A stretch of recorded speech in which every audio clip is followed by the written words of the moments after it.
Well, good morning and welcome to another Mission Live. It's been a while since we got to see each other, and it's going to be fun riding shotgun with you as you're driving. Well, if you're watching this video, then you shouldn't be driving right now. Let's go ahead and jump in today. We have got some exciting things going on. First of all, you get to hear me my speech that I would have given to our mayor and to our city council. Second of all, you get to actually hear somebody from our city council who's going to visit us today. A lot of good things going on at the Mission here in Grants Pass, and sure excited to have you along for the journey. Let's go ahead and jump into Talk of the Town. There we go. Let's talk of the town. It is insulting to hear the repeated suggestions from some on the city council and even our mayor about trying to open a low-barrier tent camp as a solution to the problem of campers in our city parks. This is particularly so given that we all live within 30 minutes of a city that already has one.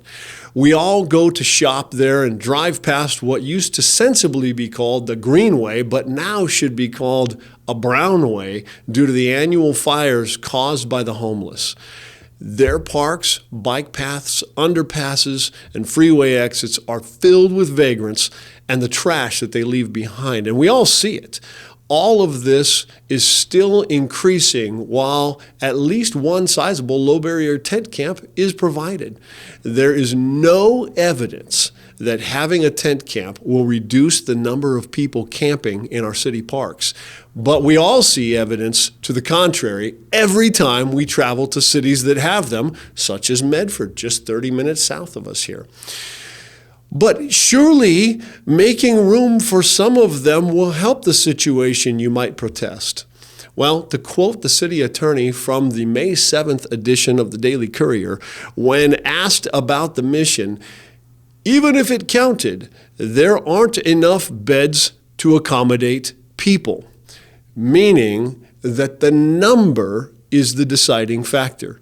If you can't force people into the vacant beds at the Mission, you certainly won't be able to force people into your city-sponsored tent camp, so long as it accommodates less than 600 people, potentially twice that, according to the attorney in the account of the Courier.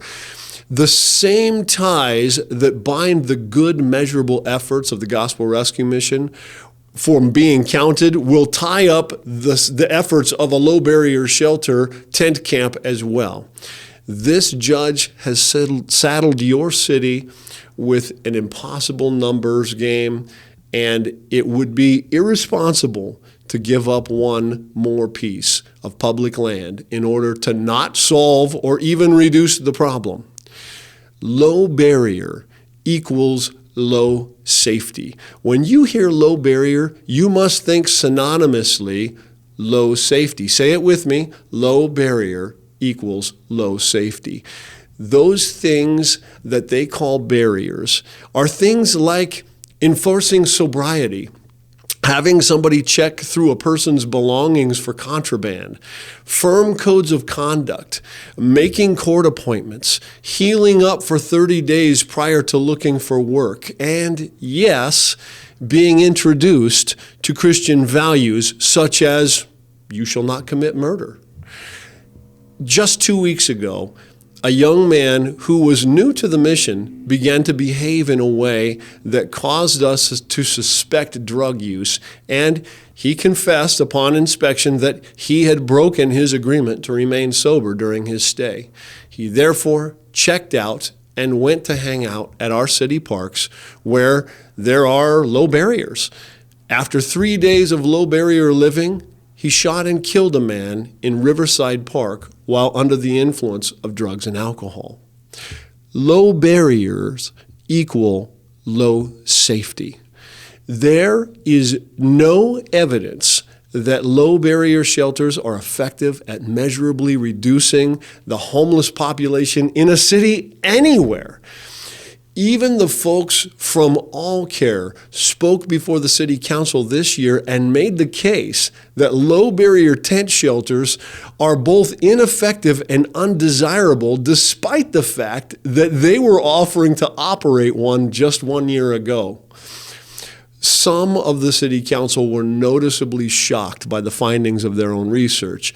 2 years ago, a man named Chad McComas, you might know him formerly from Rogue Retreat, made a similar point before the council when he said that a low-barrier tent village will not visibly reduce camping in your parks, in your greenways, on your freeway exits. And when asked by our city manager why he would say that, he replied, "Because I run the one in Medford, and it hasn't done it there." If you want to solve this problem, I have a couple of suggestions. Take them for what they're worth. First, privatize the parks. This will make the ruling of the Ninth Circuit Court meaningless because it ruled on how a city can regulate public space. Once privatized, the parks leave the jurisdiction of the city, and the police can use the trespassing laws, something that Oregonians evidently still think of as a crime, to create barriers. Second, since we can't create a city ordinance prohibiting drug possession and distribution, maybe we should create ones that simply tax and regulate the distribution of camping gear. Penalize those who give out camping gear, $2,000 per item, let's say, and use the taxes and penalties to fund the cleanup of the parks. Barriers equals safety. That's why we all have locking front doors and fenced yards and locks on your storage units. Low barrier equals low safety and should never be suggested as a means to help people struggling with addiction and mental health problems. Christian values aren't barriers that people should be okay with avoiding. They are the values that have guided the Western world to its fruitfulness for the last millennia and are the kind of values that you hope everyone in your neighborhood shares. There's another message from the Gospel Rescue Mission and my rant for the day. So coming up next is my interview with City Councilman and good friend of mine, Mr. Dwayne Yunker. When you give to the Grants Pass Gospel Rescue Mission, you join us in our mission to proclaim Jesus Christ to the needy of Josephine County by assisting with clothing, spiritual counseling, education, food, and shelter. We have been committed to help people go from dependence to independence since 1983. Today, many of our residents are doing just that. My name is Talia, and I came to the mission because I went through a domestic violence marriage. I came in here as a non-believer. I was baptized while going here. I became sober. If there was anything that I could take away from a bad experience or a good experience, is I get to take away a relationship with God, and I did not come in with that. When you invest in our residents, you change lives. Partner with us through giving at grantspassmission.org. My name is Chet, a current resident here. I'd like to thank you for supporting the Gospel Rescue Mission. Well, I am here today with my good friend, Dwayne Yunker, who is currently on City Council, soon to be running for president. Dwayne Yunker for president. But he's a friend of mine and just really a valued asset to the community. So, Dwayne, welcome. And thank you. First of all, what kind of crazy man runs for City Council in Grants Pass? As heated as City Council chambers can be, what made you decide you wanted to be a City Council person? Not crazy. You know, I've been on the sidelines too long. Yeah. You can only complain so long from the sidelines, and you're like, well, what are you going to do to help your community? My family moved here in 1983 to the city of Grants Pass, and this is where I grew up. This is where I raised my kids. 2 of my daughters were born here, and I care about this community. And my wife and I live here, and we want the best for our community. And I want the same values in this community that when I grew up, and it was safe to ride my bike everywhere and enjoy things here. Yeah. And I'm done sitting on the sidelines. I'm going to throw my hat in the ring and run for the values I believe in. So voting wasn't enough? You couldn't, just checking off a thing in the ballot wasn't enough? I think voting is like the very minimum you could do look at voting was like 20% of the people voted the last. Yeah, if you're not voting, you're just, you get what you get. You get what you get. Yeah. So yeah. So I think that's the minimum amount you could do is vote. And I was like, well, I'm in a unique situation now. I'm retired from the military. I do real estate, and I'm going to run for city council and see where this takes. I'm going to just, I didn't want to be a politician, but, this is what I feel, and I'm going to just put my values out there, my Christian values, how I look at things differently, my background on things. I've been all over the world. I've seen things, how they operate in other countries. How long did you serve? 21 years. Which branch? I've served in a few branches. So Okay. actually, most people don't know this. I actually have been in 3 branches. I usually tell 2 because the one was only for like 20 months. So, but I'm retired from the Army. That's what basically, I was in the Marine Corps for the second longest. And I was actually in the Navy for like 20 months. Most people do not know that. Wow. Because Now they all know it. Now they all know that. All 5 viewers are going to be really interested. Yes. Yeah. It was only 20 months. I signed up for a 2-year contract. Clinton reduced the military back in '94 and got out. They went into the Marine Corps. After leaving the Marine Corps after 10 years, I came out and joined the Army National Guard, and I did 11 years with them. So, And thank you for your service. Yes. And God bless you for that. We're right up on Memorial Day. Hopefully this will be out on Memorial Day or around that time, and that'll be good. So, Yeah. Well, so you decided, shoot, man, it's not enough to just vote, and it's not enough to just sit and be an armchair quarterback and yell at the TV all day when you're watching Fox News or reading the paper or whatever. You decided to get in the game. Good on you on that. And how's the experience been so far?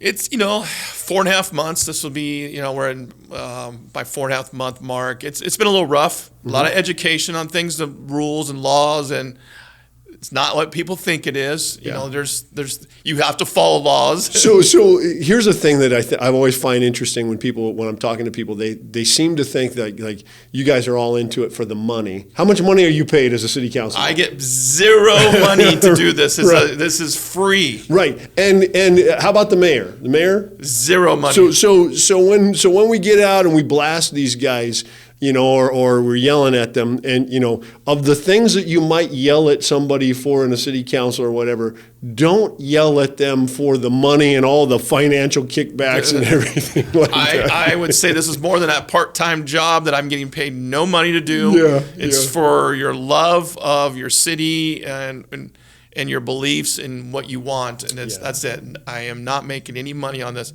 I might even be losing money. Yeah. Well, right. Once you get your opinions out there, then there's people who might have done business with you, but then they say, I don't want to do business with a guy with that opinion. Exactly. So you end up, you can certainly lose money that way too.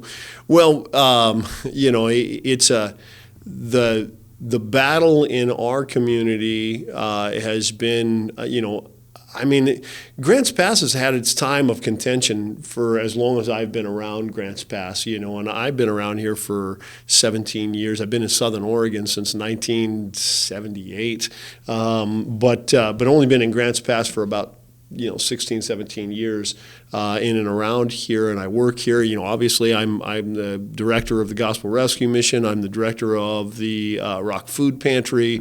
I see a lot of things happen. I'm on the board of the Sobering Center.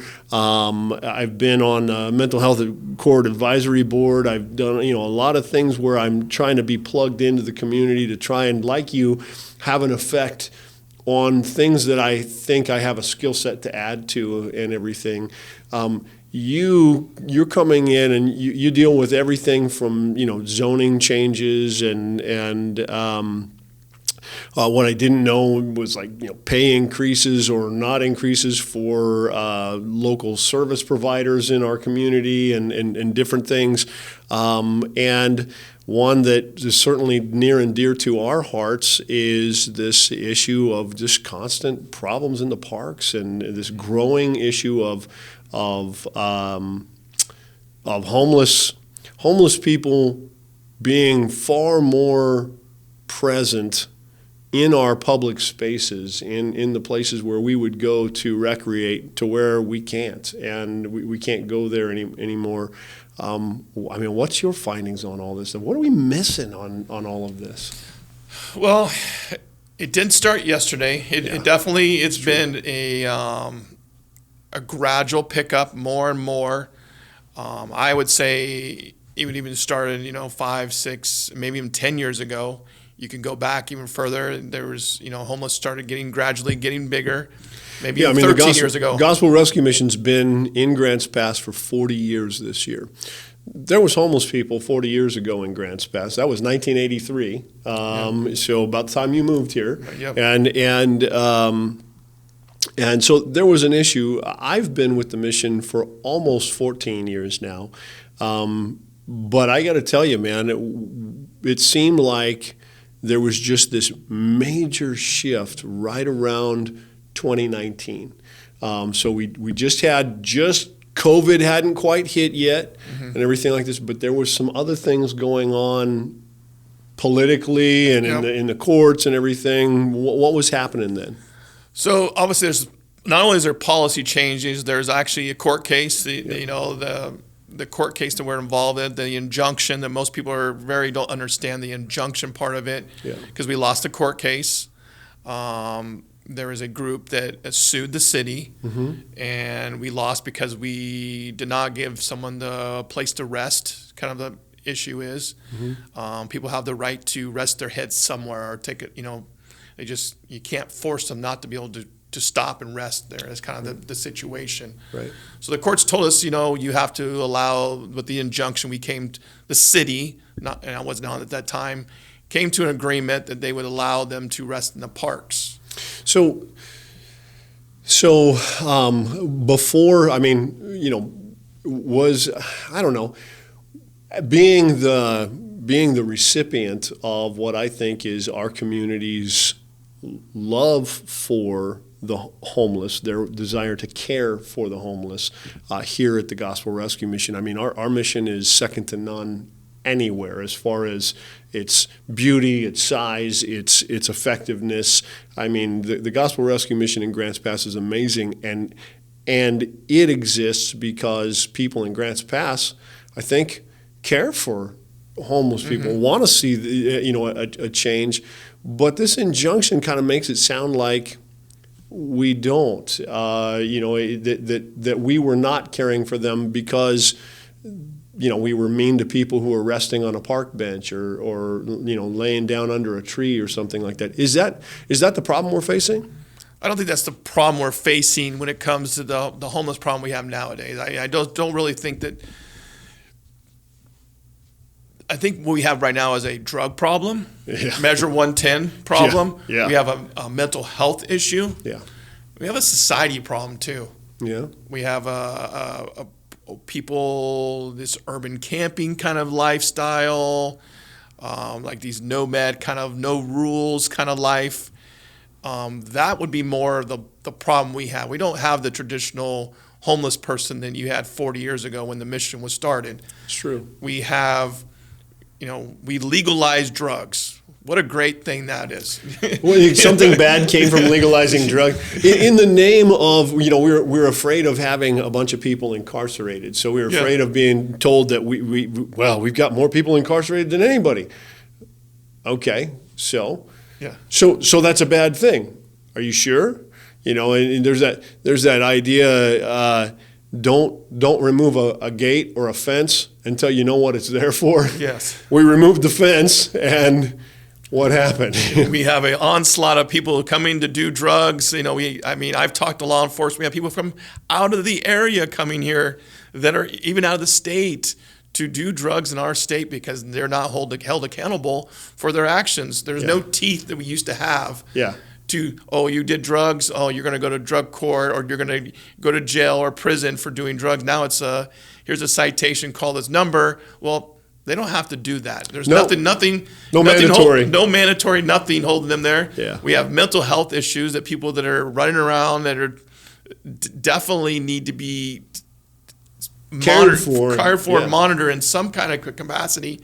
But again, they have rights. So these rights are putting other people in unsafe conditions because they're not being taken care of. Right. And then we have people that I just think in society and there's actually another group too. There's probably some elderly we could help or some ones. Then we have, ones that just like this nomad lifestyle. They're out there living at no rules, no law, and so we are now stuck dealing with this. And then we have, lobbying from, groups that are wanting to make it more popular to act like this. The state government is, 72 hours. The actual injunction only gives 24 hours to move someone on. The state law turned around and changed this, and now you have to give them 72 hours to move their stuff. How is that helping this situation? 3 days. 3 days. Yeah. So we have law enforcement cite you and say, hey, you need to move. They get 72 But you don't need to do it today. No, you get 3 days to move your stuff. Yeah. Camping's still illegal in the park, but we just can't enforce it. That's crazy. And it's not because you guys as city council don't want to. It's not because Chief Warren doesn't want to. It's because the laws that he used to have to force that are gone. They're gone and they're changed. Now he has to give them 72 hours. He has to give them 72 hours. With all the other criminal law problems we have, he has to deal with giving them 72 hours to move their stuff. On someone that's resting. Now, we have some things that I've been struggling with for the last 4.5 months. Is behavior. Right. And I feel like the council is finally coming along with bad behavior that is not illegal to, punish people for their behavior. Right. And that's where I've been trying to push for the last 4.5 months is, hey, if they have a bunch of trash or needles or they got, barbecuers or firing things that are burning down tents or they're living a disgusting lifestyle in this park. Yeah. We need to hamper down on these people that are not, for one thing, it's not healthy. Right. Yeah, no, you're saying I care for these people, so let me do for them what I would do for my dog in my yard. Yes. I'd build a dog house and let him get out of the. Actually, my dog I treat better than that, But mine goes in my house. Yeah, mine too. It sleeps on my bed. But somebody you'd think a bare minimum, a dog house outside to get him out of the weather and everything like that, which is kind of what we've done. And so if the dog poops around the dog house, well, that's okay. It's my responsibility. I'll go clean it up. I don't expect a dog to clean it up. We're treating these people like animals. And when they behave like it, then we're surprised. And again, we want to come and rail at the city council. Yeah, it's our fault that they're living like this. Yeah. We have voted in and accommodated this whole thing.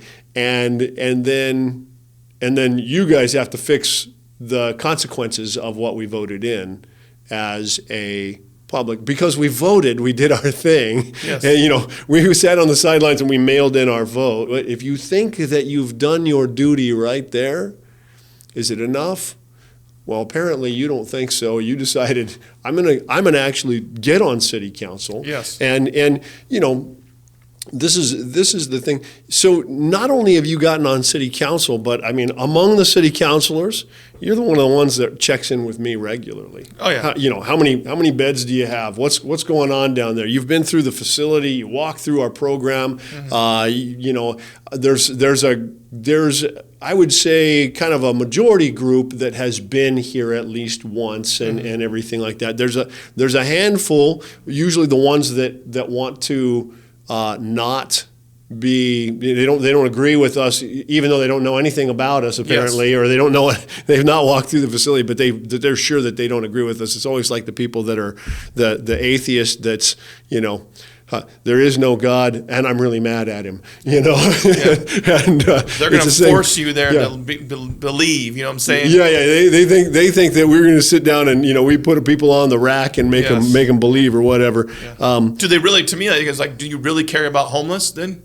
Like we have a facility, a beautiful facility here in Grants Pass with beds, and does a whole wraparound program to get them back into lifestyle. Totally care for them. But you know what? It's not good enough for these people. That's right. What they need is actually something less. They need less. What we need is we need to work harder to get them something less. Yes. And so because that's worked and it's so far for them. Right. Because you sit there and you look around and go, where's the evidence anywhere?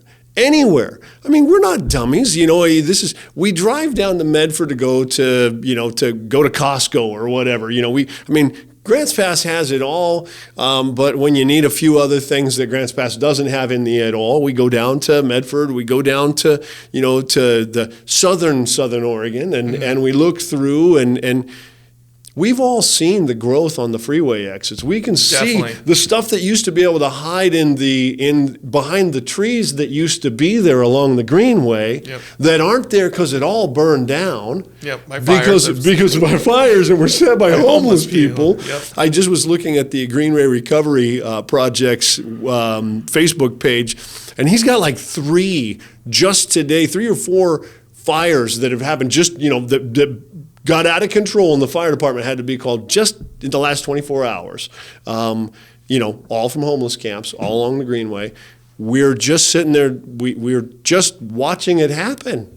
We're watching it happen. I'm going, you guys don't get to call it a Greenway anymore. Let's call it the Brownway Recovery Project. It needs to be, It's funny you brought that up because about a month ago, I was down at the, I think it's Bear Creek Park for my daughter's tennis, and I went down by the water, and there's tents and garbage everywhere. And I took some pictures, and I sent them to the rest of the council, and there's a few councilors that disagree with me. They're like, well, see how the low barriers are working over here?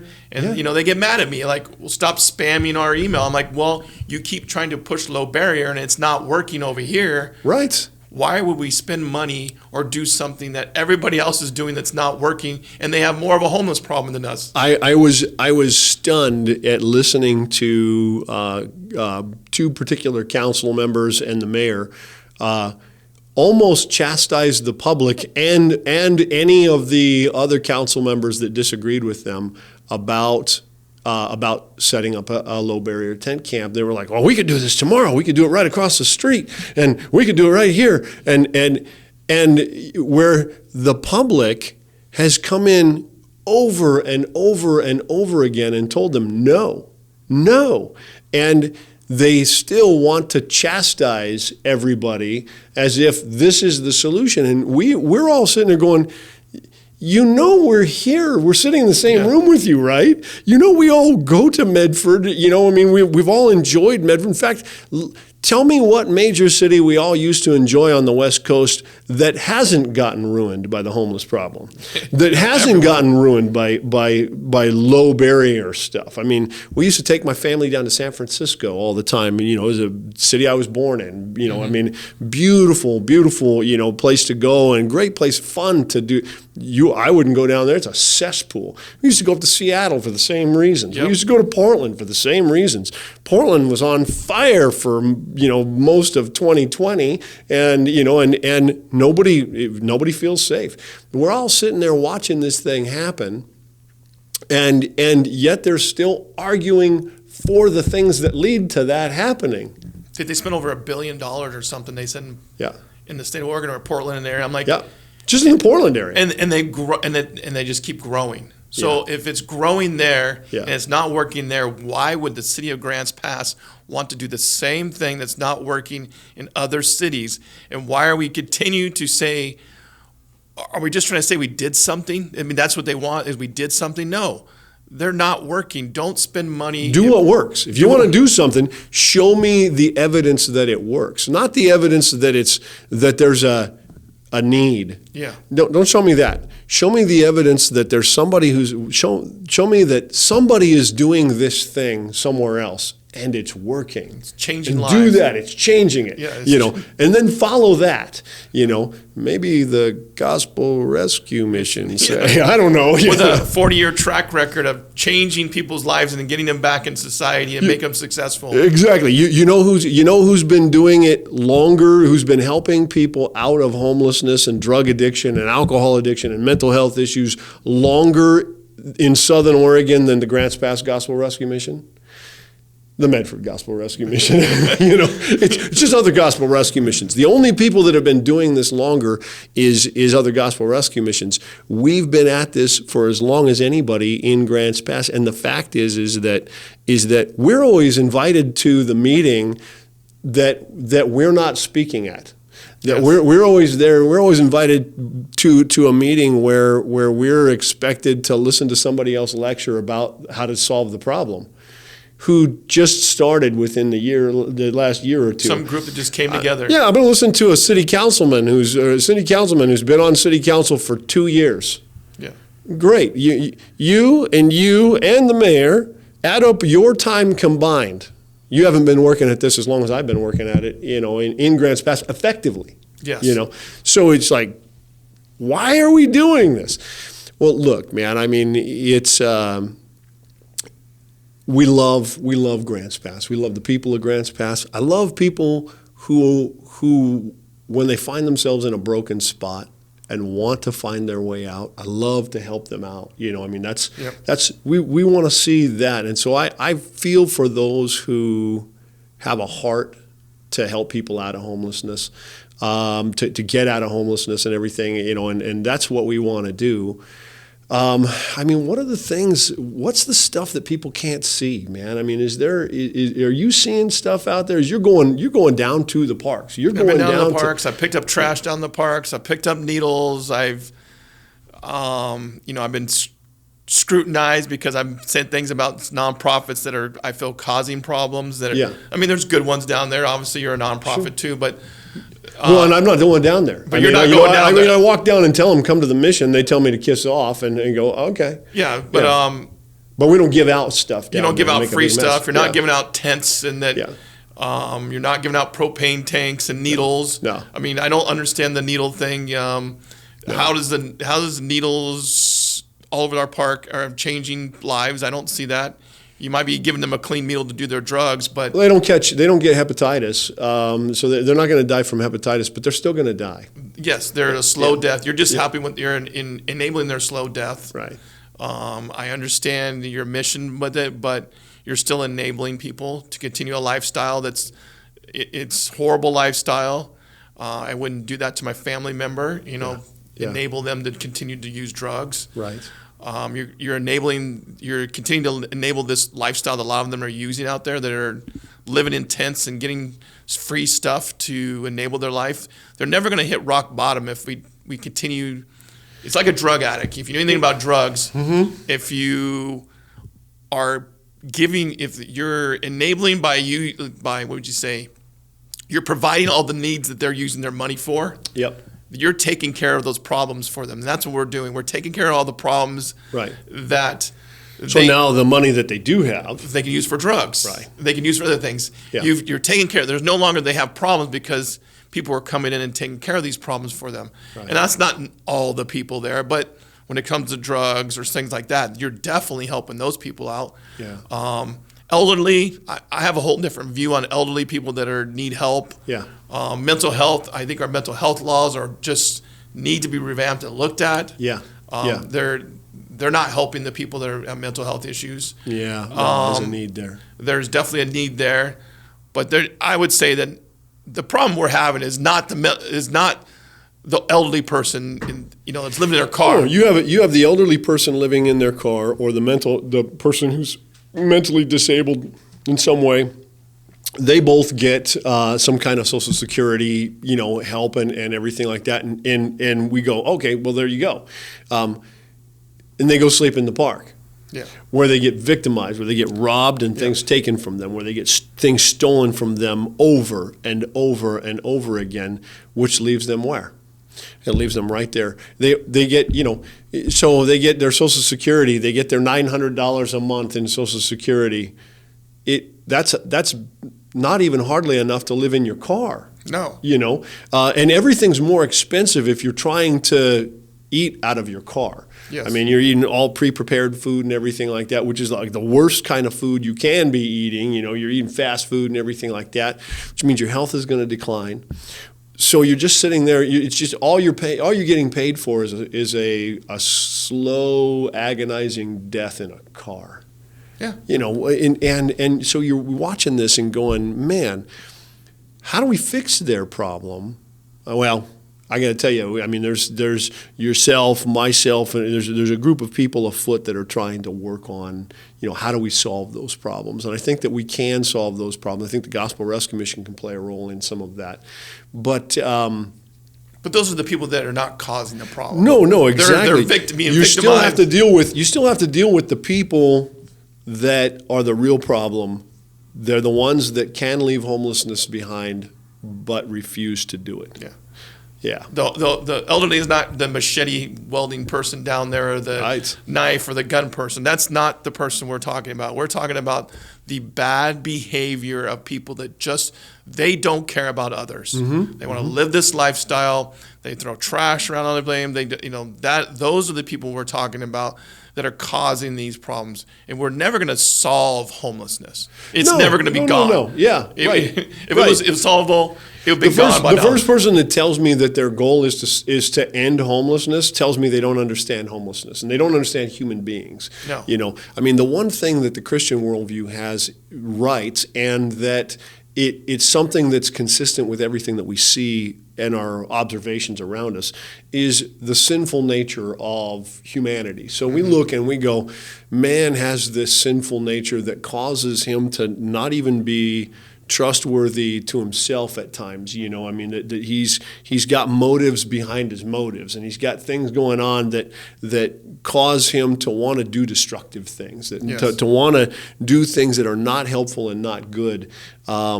And every one of us struggles with it. And you see it from the time that you see, a little baby in the preschool, taking a block and smacking the other kid on the head with it, and you're like, yeah, I mean, from the time we're born, we struggle with this stuff. We're doing this. And so because of that, we have a worldview that kind of makes sense of what we're seeing. But we're battling a group of people, in a sense, that we're trying to be persuasive to a group of people that don't have that fundamental understanding. They want to say, well, we're basically good. If you just give them stuff, they all want to get out of addiction. And so surely if you just stop putting them in jail, if you just give them some money and put them in a tent, in a box, in a something. Give them housing first. Yeah. Then you put them in there. It'll solve the problems, right? Well, I would disagree that giving them everything is work, because if they did, they wouldn't be in the situation they are now. And if we really believe that, why aren't we just put them in our houses? Yeah. Why aren't we just bringing them into our homes? Why don't we just give them all of the money instead of some of the money? Why not just go, okay, let's give every homeless. There's an estimated like 580,000 homeless people in the United States. Give them all $500,000. The cost to us would be like just under $3 billion, which is way less than the cost of DHS. The DHS budget or the Department of Health and Human Services budget and everything. Just give them all money. Give them a sizable chunk. Give them $500,000. Why don't we do that? Well, because it's not going to solve the issue. It's like it's going to create more problems. I mean, if you have children, you understand by giving them everything does not solve the problem. Right. You have to earn things. There's responsibilities for your action. Giving someone everything for one thing, it's not the way of our society. You should be. Yeah. That was never in when we became a society, the United States, to give you everything. Come to the United States. No, you come here and work hard, and you can prosper. Well, it's when we came to the United States, we largely had a biblical worldview. We had a much better, more biblically fluent worldview. Today, we'll read a quote from one of our founding fathers, a 6-sentence quote from one of our founding fathers, and not recognize the 10 Bible verses that he quoted from to put that whole thing together, because we're not familiar with the Bible, and we won't use the founding fathers quote because we're not familiar with them either. Yeah. What's in that quote? Was it John F. Kennedy? Like, what are you gonna do for your country? Right. Now it's like, what's your country gonna do for you? It's like the total opposite. My country owes me something. Well. Where does that come from? That your country owes you something, and I don't believe that. And you've not believed it with your whole life, man. I mean, you're a guy that said, no, not only do I not believe it, but I'm going to back up what I'm saying by getting up and serving my country, by serving my neighbors, by serving my community. brother, my hat's off to you on all of that. Well, I know you're not doing it for the accolades. No, to have a great society, we have to give back to our society. We have to do good things. We have to be a great people. Great people. Yeah. I mean, we might not agree on what everything in our exactly, but we have to be, doing things for our culture and continue this. But I don't think this homeless thing is going down that line. It's what can they take from people, that hardworking people that are trying to do the right thing. They're trying to prosper in this world.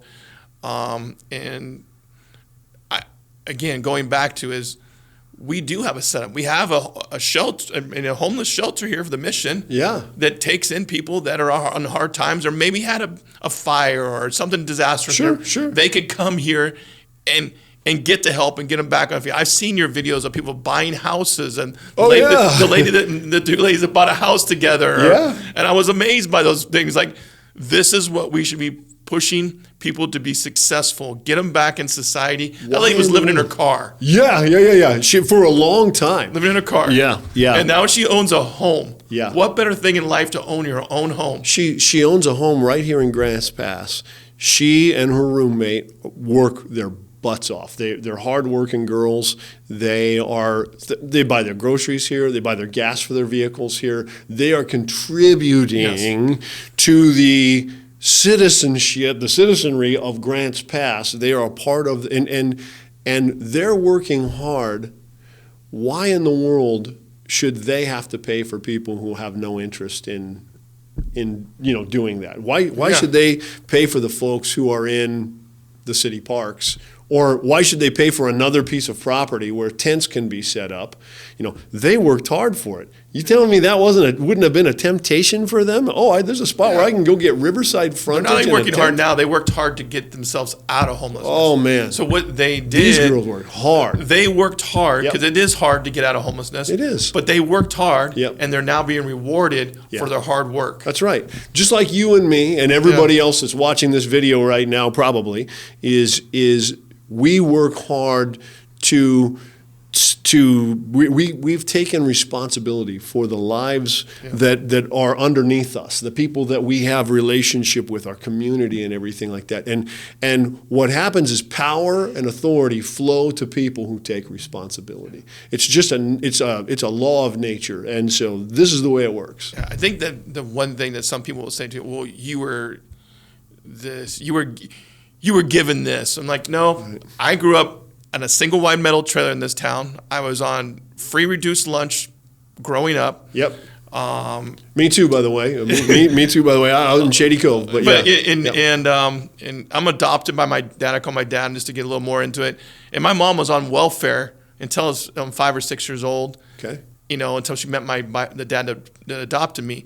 So, but my mom went back to school and got an associate's degree. Working to try to pull us out of poverty, even though we still lived in poverty pretty much.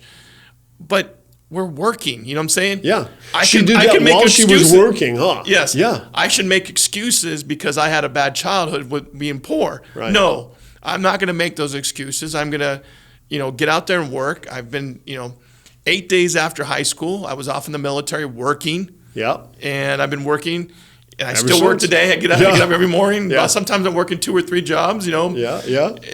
So that is what we should be doing, is working. Yeah. And in providing for our family and doing good things. When you do that, you're not the only one that gets blessed by it. I mean, this is when you work like that. I mean, think of all the people. So your daughters now have all been, your sons and daughters have all had good lives that they're now prospering. But not only that, everybody that lives around you lives in a good neighborhood, in part because you're a good neighbor.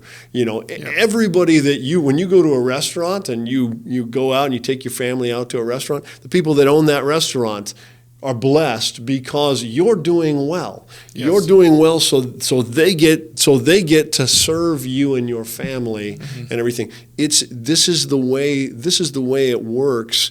We're not blessed just so we can hoard stuff. We're blessed to be a blessing to everybody around us, and this is what hard work causes this flourishing all around us, and you can't help it from happening. Once you start doing it, you can't stop it. And that's part of the thing that I think people don't get. They see themselves as isolated instead of connected. They see themselves as individualistic instead of as a community. And well, they're not listening to the Bible then, because yeah. we are supposed to gather together. Yep. We're supposed to, we're not supposed to be alone. Right. He didn't make us. God didn't make us to be alone. He obviously brought us a wife. And community. And so when you're in a community, it gets along, you're going to prosper. That's right. Because you have people beside you. That's what's great about the mission is you come here, yep. and there are going to be people who surround you yep. and help you make decisions. And I don't think that's bad, because even at 49 years old, I still call friends and say, hey, what do you think about this, to make my decisions, because sure. I don't make all the right decisions. I need people around me Same here. to help guide me through decisions sometimes, because I don't know all the ins and outs of every detail. I'm not a homeless expert, so what I do, I call you. I actually call my brother, it's in this thing, and say, hey, what do you think about these issues? Yeah. I've studied these issues. I went and visited these places and said, hey, what do you think about homelessness? What are the problems about homelessness? What's working, what's not working? And I think that comes back to leadership. You said this earlier today. It was like you have people in the council and the mayor making decisions, but they're only listening to the non-experts. Yeah, yeah. They're not the ones that have been doing it for 16, 17 years or 20 years. Yep. They're listening to people that have started these groups. We've started a year ago or 6 months ago. Right. And they think they have great ideas. Yeah. Because they've read it or somewhere else. But sounds good on paper. It sounds good on paper. Yeah. There's a good example is UCAN. Yeah. And what was her name? Kelly, that brought up she was going to change homelessness and cure it in 10 years. Yeah, it's been 13 years later. Kelly does not live in the state anymore. Yeah. She's gone. Yeah. And homelessness is taken more than doubled what it was then. More than doubled. So yet millions of dollars have gone through there to end homousness. They've received all these millions. How do we get our money back? And what's the accountability part? And there's no accountability. What is, the percentage of people's lives you've actually changed? Like really changed? Yeah. Or are they just more relying on you to continue to give them services? Well, if they need me, if they always need me to be the giver of those things, well, it sure makes me feel powerful. Yes. If it sure makes me feel, really good when they come to me every month for their, or every, 6 months for their electricity voucher, to help pay for their utilities or whatever. And I feel good. And I've also forbid myself from asking questions like, hey, I noticed that you got about $1,400 worth of ink on your arm, and everything, but you're coming to me for these utility benefits. Maybe our problem is that you have a spending problem and not that you can't get out of this thing. Maybe you got your priorities wrong. Yeah. But we can't say that. They won't let their people talk like that to the clients that come in because, well, that's just the way the state sees that as being judgmental and everything. And you're going, well, I think what we need is some good judgment. We need good judgment on these things. And this is not a good judgment call. Well, that's kind of like the home bridging program here in Grants Pass. It's, I'm saying that's like an incredible success. Incredible success getting people back into housing that owns a home ownership. Yeah. They go like a year-long thing of financial responsibility, paying bills. Yeah. What a concept, just being responsible with your money. Talk about a church that is really thinking outside the box. The folks at Edgewater that have put together this home bridging program, and if you can partner with them, if you're watching this and you can partner with them, do so. Partner with the Gospel Rescue Mission for sure. Pray for guys like Dwayne on the city council and people like that. But there's some great ministries going on in our town, and the home bridging thing is fantastic. And Chad Hansen and the guys, all that are involved with that. What a These are people who are not sitting on the sidelines, No. just checking off a Chad in their voting thing that they're mailing in. They go, I'm a doer. I got to get up and do something. Do something. They're going to change people's lives. You know? And Homebridge is just more than that, too. They also work with the city about helping people that are in their house that need maybe their roof fixed or they have a heating problem.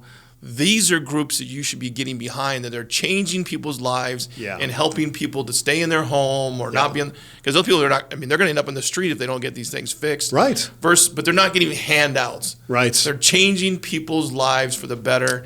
And those are the groups we should really be getting behind to change the trajectory of homelessness, in my thinking. Right. Well, you know, at least, you know, I mean, there's the get the people out of homelessness. There's the ones that are maybe right on the cusp of becoming homeless and prevent them from getting there, you know, and everything.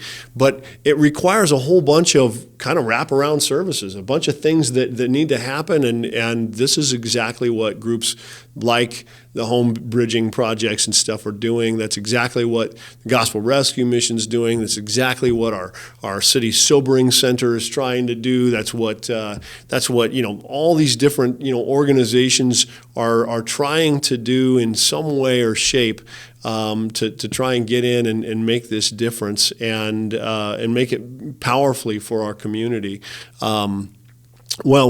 So, you know, we've got just a couple minutes, and we've talked about a lot of things, and I certainly want to have you on again, you know, at any time.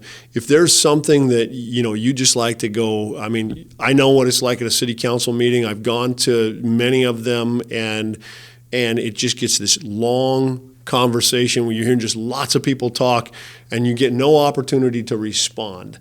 And or they all leave when it's time to respond because they really didn't want. They just wanted to speak, but they didn't want to hear what you had to say. Yes. Is there anything you'd like to say? Well, I would say this.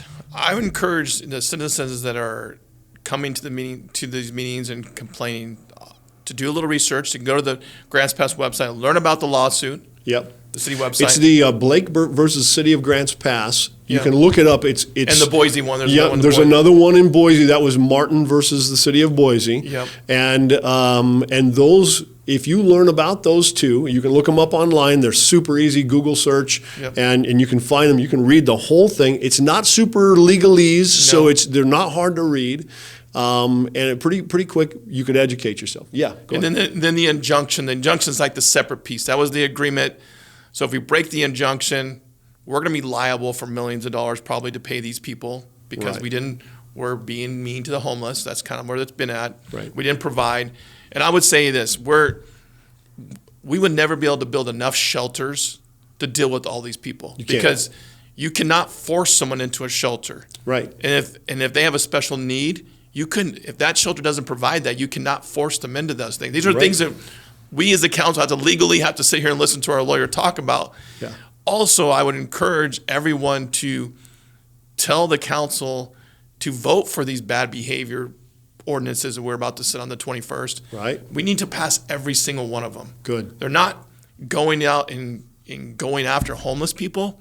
They're to tell, we call it, not have more bad behavior. Right. You know, we're going to go after the bad behavior. So you're going for the vandals. You're going for the litter bugs. Yes, You're we're going for those things that are causing problems in our park that we don't want to happen in our park. Yeah.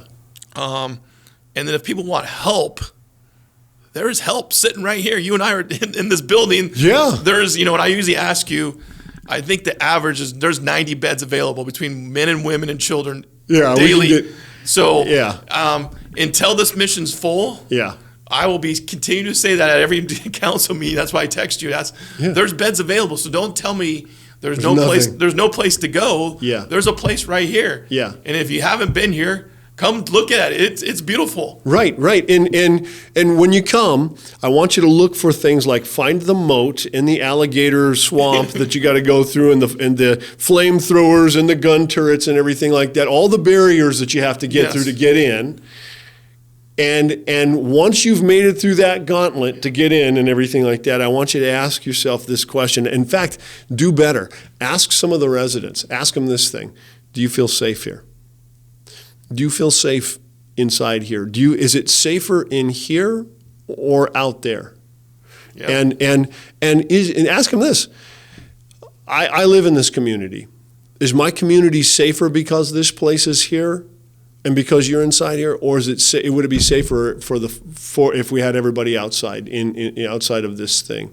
Ask them questions about that, because I'm telling you right now, our residents will tell you everything. You and I could have had two residents up here having the same conversation. They would have said the same things from the same perspective that we're saying it. And I could take somebody who's only been here a week, and I could take somebody who's been here for a year, and they would both say the same thing. It's safer here. It's safer here. The meals are better here. the sleeping is better here. Yep.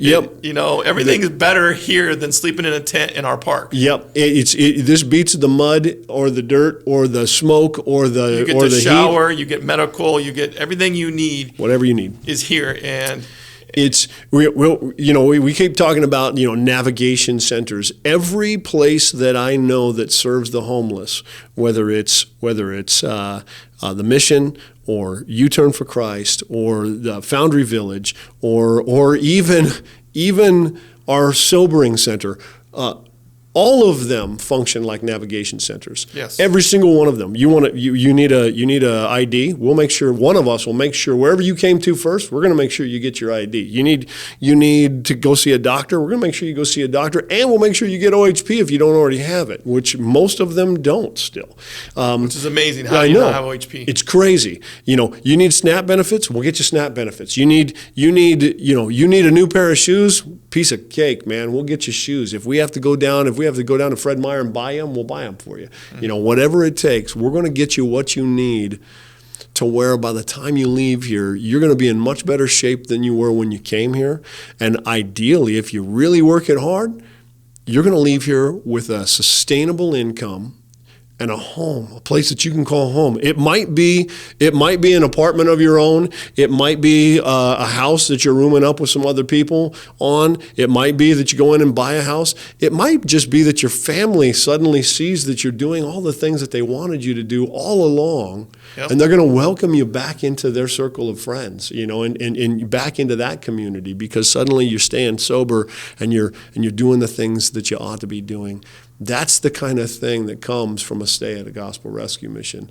And all of these organizations are trying hard for those kinds of things. And I don't understand why the city continuously wants to reinvent a wheel. And not only that, but it's a square one. It's not a round one. It doesn't work. I would say it's not the city. Yeah, okay, gotcha. It's not. There's individuals. There's individuals there that think that this is the way to do things, is continue to do what is not working somewhere else. Yeah. And I would say that is the problem. We have certain individuals that want to do the same bad things that are not working in the whole West Coast. Yeah, no, you're right. You've nailed it. Well, and clearly the folks in your district who voted for you, you reflect them, I think, well, and I hope that they're really proud of having you on, man. I'm proud of that you're my friend and you're doing all these things, and so again, thanks for taking the time to come in and talk. Thanks for taking the time to share your heart and mind. And I would open up this to you and give you a voice anytime that you feel like you're not getting heard.